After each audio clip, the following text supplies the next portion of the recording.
Golf Mark 7 kau panas, masalah oil tank kau tinggi. Ini video khas untuk korang. Aku ada satu produk mantap nak bagi tahu kat korang. Ni dia, daripada True Power Motorsport MK7R punya Performance Auxiliary Radiator. So, radiator ni macam biasa guys, aku akan buka kotak ni dulu and belanja dekat korang rupa dia macam mana. Okay, so kita buka lah, biasalah dia ada packaging dia kan. So, kotak dia letak tepi dulu. So, inilah dia guys, auxiliary radiator daripada True Power Motorsport. Okay, so kenapa aku cakap barang ni barang padu? First kali kalau kita compare material dia lah, cukup lah. Original material dia plastik, yang ini datang dengan aluminium. So confirm lagi tahan, and plastik tu boleh crack, boleh pecah lah. Okay, itu yang pertama.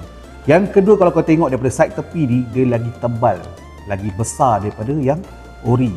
So bila lagi tebal, lagi besar, maksudnya lagi banyak lah kapasiti air boleh lalu. Bila lagi banyak air boleh lalu, maksudnya boleh lagi cepat sejuk, turunkan temperature. Kau bayangkan kau atas highway, kau tengah full speed, Honda belakang tak boleh nak kejar ni. Ngeng, lala kau kena blow minyak sebab apa?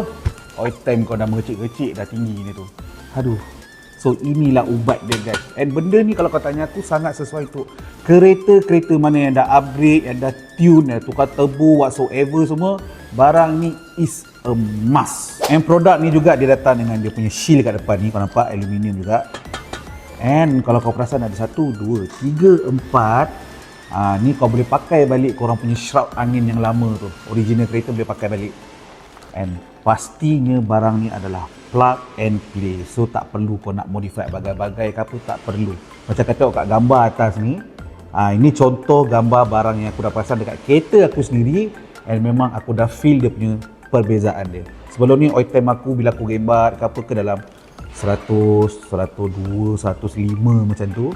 Lepas aku pakai ni oil tank aku, kalau aku gembat jadi dalam 100 ke 101. Once aku lepas je pedal, dia akan terus turun pergi 99, 98, kadang-kadang sampai 95 pun ada.